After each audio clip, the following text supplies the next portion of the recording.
छत्रपती संभाजीनगरात एक कापडाच्या दुकानात सेल लागला आणि नागरिकांची प्रचंड गर्दी धडकली। 5,000ची साडी 500 रुपयात तर पुरुषांचा शर्ट पॅन्ट 450 रुपयात मिळत असल्यानं नागरिक तुटून पडले आणि त्यानंतर चेंगराचेंगरी परिस्थिती निर्माण झाली। 3 महिला बेशुद्ध पडल्या। अखेर दुकान बंद करावं लागलं। मात्र परत दुसऱ्या दिवशी दुकानाबाहेर रांगा लागल्या। पाहूयात काय प्रकार घडलाय।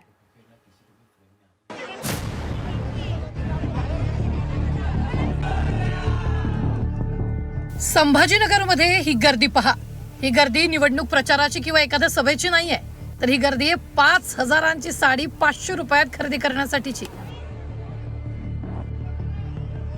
संभाजीनगर परिसरातल्या महिलांनी स्वस्तात साडी विकत घेण्यासाठी जीवाची बाजी लावल्याचा धक्कादायक प्रकार घडलाय। संभाजीनगरच्या एका दुकानात स्वस्त कपड्यांचा सेल लागला होता। या सेलची एवढी जाहिरात झाली की तब्बल 25,000चा समुदाय दुकान परिसरात आला। गर्दी नियंत्रणात आणण्यासाठी पोलिसही आले, पण कुणीही कुणाचं ऐकण्याच्या मनस्थितीत नव्हतं। दुकानात घुसण्यासाठी रेटारेटी लोटालोटी झाली। गर्दीत श्वास घेणंही अवघड झाल्यानं 3 महिला बेशुद्ध झाल्या। चेंगराचेंगरी सारखी परिस्थिती निर्माण झाली। लोकांचा एक विश्वास आहे, आमच्यावर प्रेम दाखवले त्यांना, आम्ही नक्कीच त्यांचं पूर्ण समर्थन करू। पण काल नक्की काय गोंधळ झाला होता?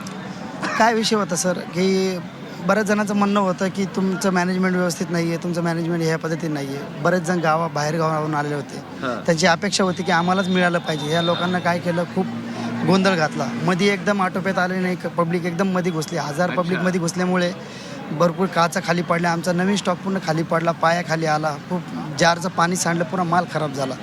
त्यानंतर आम्ही ते माल पूर्ण फ्रेश करून बाजूला डिफेक्टिव्ह म्हणून बाजूला काढला आणि नवीन माल लावण्यासाठी आम्ही एक संधीचा टाइम मागितला, पण कस्टमर इतके नॉनस्टॉप येतात, जवळपास 15,000 ते 20,000 पब्लिक जमा झाली होती।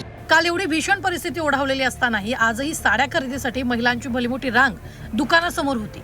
रविवारी दुकानदाराचं मोठं नुकसान झालं, त्यानंही खबरदारी म्हणून बाउन्सरचा मोठा फौजफाटा परिसरात बोलावून ठेवलाय। मोठा फौजफाटा लावलाय बाउन्सरचा। आज बाउन्सरचा फौज याच्यामुळे ठेवलाय की आज पूर्ण नियमानं 15 जणांची टीम सोडून हाफ शटर ठेवून आम्ही सगळ्याला माल दुकान आजही सुरूच आहे। हो चालू आहे। महिलांना साडी आणि पुरुषांना स्वस्तात कपडे खरेदीचा मोह आवरता आलेला नाहीये। चेंगराचेंगरीची परिस्थिती पुन्हा ओढवू नये म्हणून दुकानाचं शटर अर्धवट खाली ठेवून दुकानदार साड्या विकू लागलाय। पुन्हा गर्दी अनियंत्रित होण्याची भीती असतानाही महिलांचा साडी खरेदीचा उत्साह कमी झालेला दिसला नाही। साड्या घ्यायसाठी किती रुपयात? 5,000ची 500 रुपये द्यायला? हा 5,000ची 500 रुपयात। संक्रांतीच्या तोंडावर छान साडी घ्यायची। हा छान साडी घ्यायची। वा मावशी, तुम्ही आम्ही पण काय घ्यायला आल्या? साड्या घ्यायला चालू। साडी घ्यायला आली। ताई, तू काय घ्यायला आली का? कपडे। अरे वा, इथे स्वस्त मिळतात का? तुम्ही कधीपासून रांगेत लागलेले? 8 वाजेपासून। अरे बापरे, म्हणजे पण साडी घ्यायचीच आज? हा। सेल आहे पण फुकट नाही। सेल मधील वस्तू मिळवण्यासाठी स्वतःचा लाखो मोलाचा जीवही पणाला लावण्याची वृत्ती धोकादायक म्हणावी लागेल। यापुढे पोलिसांनाही असे सेल जाहीर करणाऱ्या दुकानांवर निर्बंध घालण्याचा विचार करावा लागेल। विशाल करोळे, झी 24 तास, संभाजीनगर।